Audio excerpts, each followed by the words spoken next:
Hola a todos, bienvenidos nuevamente al curso de Estadística Inferencial. En este video hablaremos acerca de las distribuciones de probabilidad. Vamos a definir una distribución de probabilidad como una función que a cada valor de una variable aleatoria le asigna su probabilidad o su probabilidad de ocurrencia. Las distribuciones de probabilidad se suelen presentar como gráficas o como tablas. Entonces, para que quede claro, cuando nosotros hacemos una variable aleatoria, tal como hemos visto en los videos pasados, nosotros tomamos los elementos de un espacio muestral omega y los mandamos hacia números reales. Entonces podemos decir que la función toma algunos de esos números reales. Para hacer nuestra distribución de probabilidad de esa variable, vamos a tomar precisamente los números reales a los cuales va la variable aleatoria y les vamos a asignar ahora las probabilidades que correspondan a cada uno de ellos. Vamos a ejemplificar esto para que quede más claro. Consideramos en primer lugar un experimento, llamémosle E1, que consiste en lanzar dos monedas de manera sucesiva.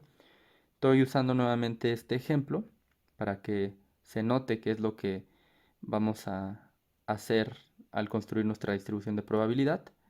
Entonces, el espacio muestral omega de este experimento, tal como ya lo hemos visto en alguno de los videos pasados, sería el conjunto constituido por los siguientes cuatro elementos: que caiga A en el primer lanzamiento y A en el segundo, que caiga A en el primero y S en el segundo, o viceversa, S en el primero y A en el segundo, o finalmente S en el primero y S en el segundo. Entonces, nuevamente sabemos ya que podemos construir la variable aleatoria que nosotros deseemos. Vamos a pensar en este caso, para dar un poco de contexto, que estamos interesados en crear una variable aleatoria que nos ayude a identificar rápidamente el número de veces que se obtuvo sol. Entonces, al primer resultado, que sería A, A, le asignaríamos o lo llevaríamos hacia el número 0 con nuestra variable aleatoria. Entonces recordemos que la variable aleatoria tomaría este valor y lo llevaría hacia el 0, es decir, tomaría del dominio este valor y llevaría a este elemento de la imagen. Luego, este caso o este resultado solamente tiene un sol, por lo tanto lo mandaríamos al número 1. En este caso también lo mandaríamos al 1. Y finalmente este último lo mandaríamos al 2, puesto que obtuvimos sol dos veces. Así, mediante esta tabla hemos representado una variable aleatoria en la que en la primera columna presentamos los valores que se encuentran en el dominio de la función. En este caso, los valores omega minúscula que pertenecen al espacio muestral o al conjunto omega mayúscula, y los valores a los cuales nos lleva la variable aleatoria, que serían la función de omega minúscula o la variable aleatoria de omega minúscula. Entonces la distribución de probabilidad sería la siguiente para este ejemplo. Tendríamos entonces dos formas de representarlo. La primera sería mediante una tabla. Entonces en esa primera tabla colocaríamos, como hemos dicho en nuestra definición, los valores de una variable aleatoria, que démonos cuenta nuevamente, estos valores se corresponden con la imagen de la variable aleatoria.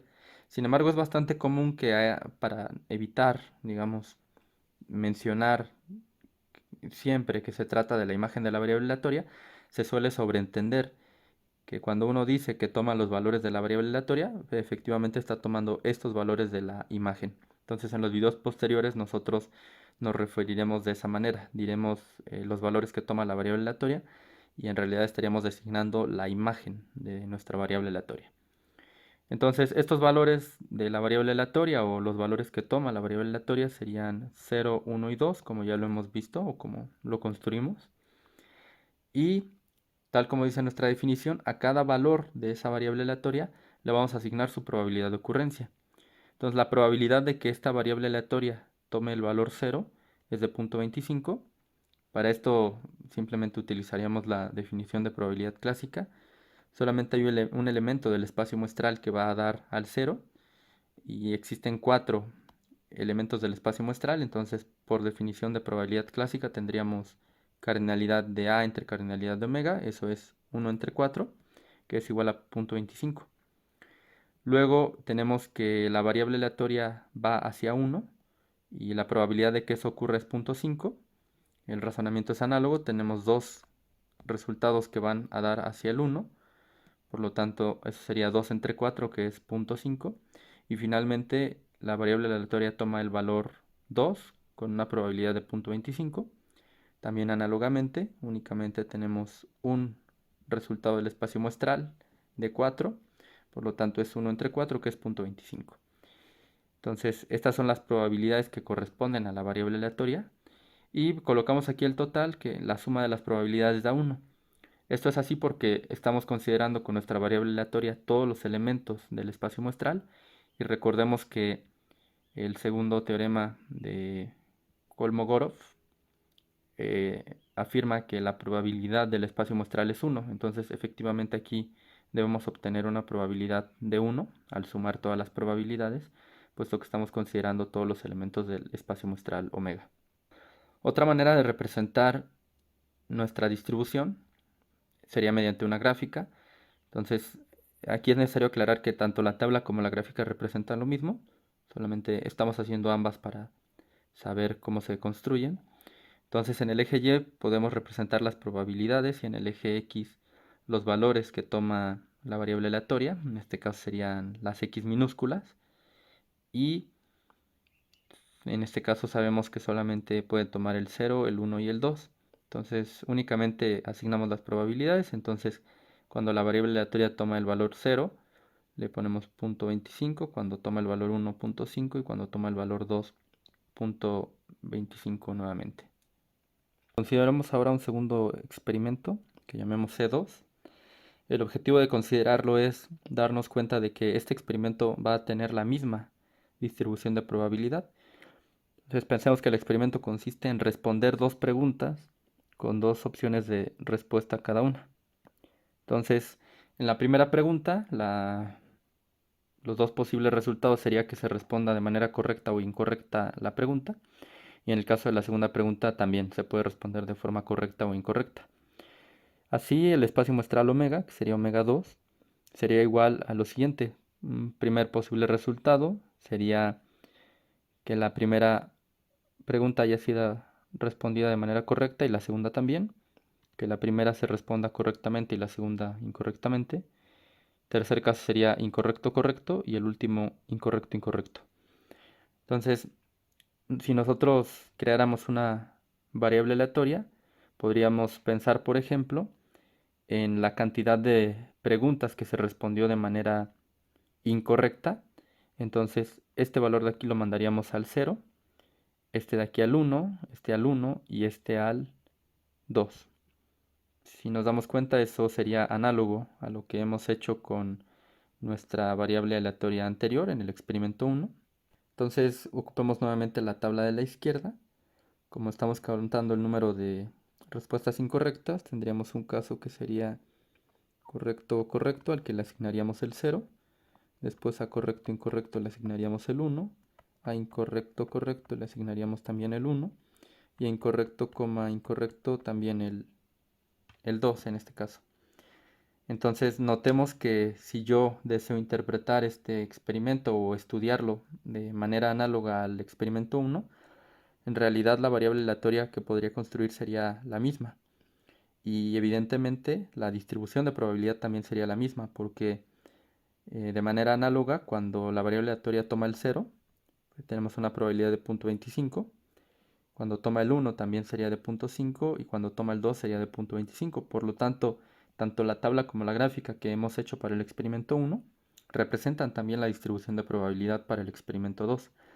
Esto es importante, puesto que, como ya habíamos mencionado en algunos de los videos pasados, la ventaja de utilizar distribuciones de probabilidad es precisamente que estas pueden representar a múltiples experimentos aleatorios al mismo tiempo, y en ese sentido, como veremos en los videos siguientes, nosotros podemos identificar simplemente algunas propiedades comunes a todos esos experimentos y entonces utilizar distribuciones que ya están establecidas previamente, que han sido establecidas por algunas personas a lo largo de la historia, y entonces eso nos va a ahorrar mucho tiempo al momento de calcular probabilidades. Entonces vamos a considerar un siguiente ejemplo. Entonces vamos a considerar un segundo ejemplo. Pensemos en un experimento, llamémosle E3, que consiste en lanzar dos dados de 4 lados de manera sucesiva. Entonces el espacio muestral omega, que aquí sería omega 3, sería un espacio muestral constituido por 16 posibles resultados, que caiga 1 en el primer dado y 1 en el segundo, 1 en el primer dado y 2 en el segundo, así sucesivamente hasta el caso en el que cae 4 en el primer dado y 4 en el segundo. Entonces la cardinalidad de omega es 16. Este es un experimento aleatorio un poco más complicado, aunque sigue siendo fácil. Como veremos ahora se va a complicar un poco. Entonces vamos a pensar que queremos construir una variable aleatoria que denote la suma del resultado de ambos dados. Entonces aquí podemos observar más fácilmente con esta tabla de contingencia. Si tenemos aquí el valor que haya caído en el dado 1, que hay 4 posibilidades, y también para el dado 2. Entonces cuando cae 1 en ambos dados, la suma nos da 2. Cuando cae 2 en el dado 1 y 1 en el dado 2, la suma nos daría 3. Si en el dado 1 cae 3 y en el dado 2 cae 1, la suma daría 4 y así sucesivamente. Entonces es bastante fácil darnos cuenta que el número más pequeño que podría caer es 2 y el más grande es 8. Entonces, si nosotros hacemos una tabla para representar nuestra variable aleatoria, tendríamos aquí los distintos elementos del espacio muestral. Recordemos que los denotamos como omega minúscula. Entonces tendríamos el 1,1, el 1,2, etcétera, hasta el 4,4. Y con nuestra variable aleatoria les asignamos pues números que en este caso van a denotar la suma del resultado de ambos dados. Entonces 1,1 es igual a 2, porque al sumarlos 1 más 1 es 2. Y así sucesivamente, 1,2 sería 1 más 2 que es 3, etcétera, hasta 4,4 que sería 4 más 4 es igual a 8. Entonces esta tabla representaría nuestra variable aleatoria. Y entonces démonos cuenta que la variable toma valores de 2 a 8. Por eso al construir la distribución de probabilidad que tenemos en la parte derecha, pues en este caso tendríamos los valores que toma la variable aleatoria, que sería x igual a 2, por ejemplo, y pues, sus respectivas probabilidades. Entonces notemos que solamente hay un caso en el que la variable aleatoria toma el valor 2. Entonces, si realizáramos la probabilidad o el cálculo de la probabilidad mediante la definición de probabilidad clásica, tendríamos 1 entre 16, puesto que hay 16 elementos en el espacio muestral, y eso es igual a 0.25. Luego la variable aleatoria toma el valor 3, de hecho lo podemos ver más fácilmente aquí, en dos ocasiones, que sería este caso de aquí y este de acá. Entonces la probabilidad sería 2 entre 16, que es esta, y así sucesivamente. La variable aleatoria toma el valor 4 en este caso de aquí, en este otro y en este más. Entonces hay tres casos en los que la variable aleatoria toma el valor 4. Por lo tanto, la probabilidad de que la variable aleatoria tome el valor 4 sería de 3 entre 16, que sería este valor. De manera análoga calcularíamos todos los demás, que ya lo hemos representado en la tabla.